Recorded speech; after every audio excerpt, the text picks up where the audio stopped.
अस्सलामुअलैकुम, welcome to technical chemistry. Previous lecture में हमने पॉल्स लॉ और उसकी एक्सपेरिमेंटल वेरिफिकेशन देखी थी। अब हम दूसरा गैस लॉ यानी चार्ल्स लॉ और उसकी एक्सपेरिमेंटल वेरिफिकेशन देखेंगे। सबसे पहले इसकी डेफिनेशन देख लेते हैं। तो चार्ल्स लॉ के अकॉर्डिंग किसी भी फिक्स्ड अमाउंट ऑफ गैस का जो वॉल्यूम है ना, वो कांस्टेंट प्रेशर पे उस गैस के टेम्परेचर के डायरेक्टली प्रोपोर्शनल है। मतलब हम नंबर ऑफ मोल्स और प्रेशर कांस्टेंट रखते हैं चार्ल्स लॉ में। इन कंडीशंस में वॉल्यूम डायरेक्टली प्रोपोर्शनल हो जाता है टेम्परेचर के। नीचे डेरिवेशन देखें, V is directly proportional to T, और हमें पता है प्रोपोर्शनैलिटी का साइन हटाएं तो हम कांस्टेंट लगाते हैं। तो V is equal to KT, और T मल्टीप्लाई हो रहा था K से, दूसरी तरफ जाके डिवाइड हो जाएगा। तो V by T is equal to K। और कंडीशन क्या है हमारे पास कि प्रेशर और number of moles of gas ये हमारे पास कांस्टेंट हो। ठीक है, अब वही सेम बात जो हमने बॉयल्स लॉ में किया था। अगर हम टेम्परेचर को T1 से T2 यानी इनिशियल से फाइनल तक ले जाएं और वॉल्यूम V1 से V2 हो जाए, तो फिर हमारे पास चार्ल्स लॉ क्या है, V by T is equal to K ना, तो V1 by T1 is equal to के हो जाएगा और V2 बाई T2 इक्वल्स के हो जाएगा। ठीक है, अब दोनों चूंकि हमारे पास के इक्वल हैं तो हम दोनों को आपस में इक्वल रख देंगे। V1 by T1 equals V2 by T2। ये था हमारे पास चार्ल्स लॉ। ठीक है, अब इसकी एक्सपेरिमेंटल वेरिफिकेशन देख लेते हैं। इसमें आपको दो डायग्राम्स नज़र आ रही होंगी फिर से। अच्छा, इसमें जो ब्लू से शो किया हुआ है वो मूवेबल पिस्टन है। एक सिलेंडर है, उसमें हमने अपनी गैस रखी हुई है। सबसे पहली डायग्राम में देखिए टेम्परेचर T1 और वॉल्यूम V1 है। ठीक है, ऊपर मूवेबल पिस्टन रखा है। इस डायग्राम में जो गैस का वॉल्यूम है वो है V1। ठीक है, अब दूसरी डायग्राम में हमने टेम्परेचर बढ़ाया है, टेम्परेचर T1 से T2 कर दिया। तो देखिए हमारा जो गैस है, जो मूवेबल पिस्टन है, वो भी ऊपर की तरफ मूव हुआ है। मतलब टेम्परेचर बढ़ाने के साथ गैस एक्सपेंड हुई है, उसका वॉल्यूम भी बढ़ा है। और यही हमारे पास चार्ल्स लॉ है। ठीक है, हमने एक सिलेंडर में सर्टेन अमाउंट ऑफ गैस, मतलब fixed number of moles gas के हमने रख दिए, उसके ऊपर हमने एक मूवेबल पिस्टन फिट किया था। पहली डायग्राम में वॉल्यूम V1 टेम्परेचर T1 था। जब हमने हीट किया गैस को तो टेम्परेचर T2 और वॉल्यूम V2 हो गया। तो इस केस में भी हमारे पास डायग्रामेटिकली भी हमें क्या पता चल रहा है कि V1 by T1 equals V2 by T2। For example, अगर पहली कंडीशन में वॉल्यूम हमारे पास 4 डेसीमीटर क्यूब और टेम्परेचर 2 डिग्री सेल्सियस था ना, तो तब भी हमारे पास आंसर 2 आएगा।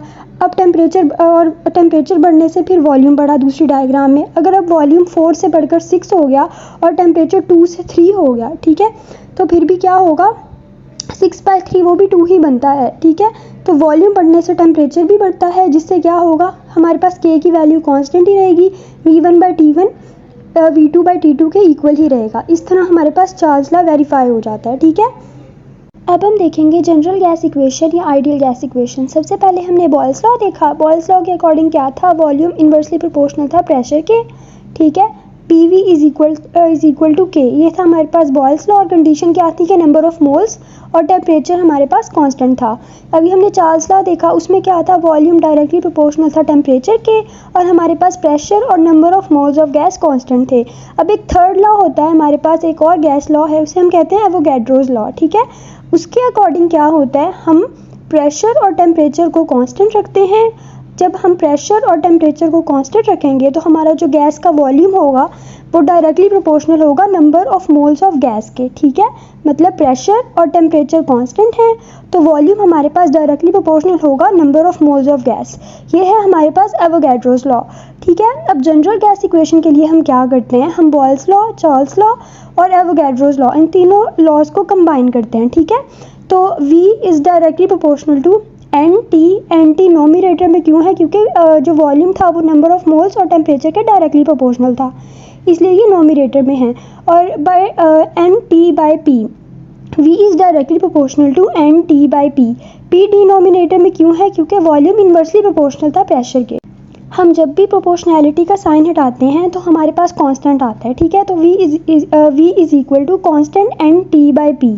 जनरल गैस इक्वेशन के केस में हम मोस्टली R को यूज़ करते हैं एज कांस्टेंट, और उससे हम जनरल गैस कांस्टेंट या आइडियल गैस कांस्टेंट कहते हैं। ठीक है, तो हमारे पास क्या हो जाएगा, V is equal to R NT by P।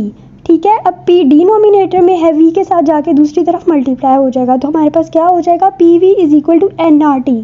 और ये PV is equal to NRT हमारे पास आइडियल या जनरल गैस इक्वेशन है। ठीक है, ये जो इक्वेशन है PV is equal to NRT, ये उस केस में है अगर नंबर ऑफ मोल्स गैस के 1 नहीं है।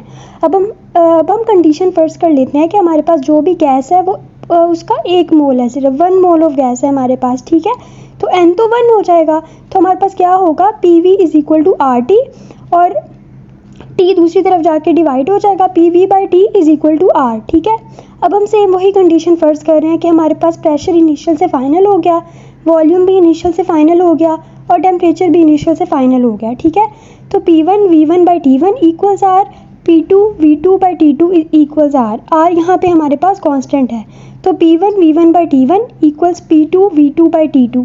ये हमारे पास एंड में डेरिवेशन हो जाएगी जनरल गैस इक्वेशन की। ठीक है, अगर हमारे पास गैस के नंबर ऑफ मोल्स 1 हैं।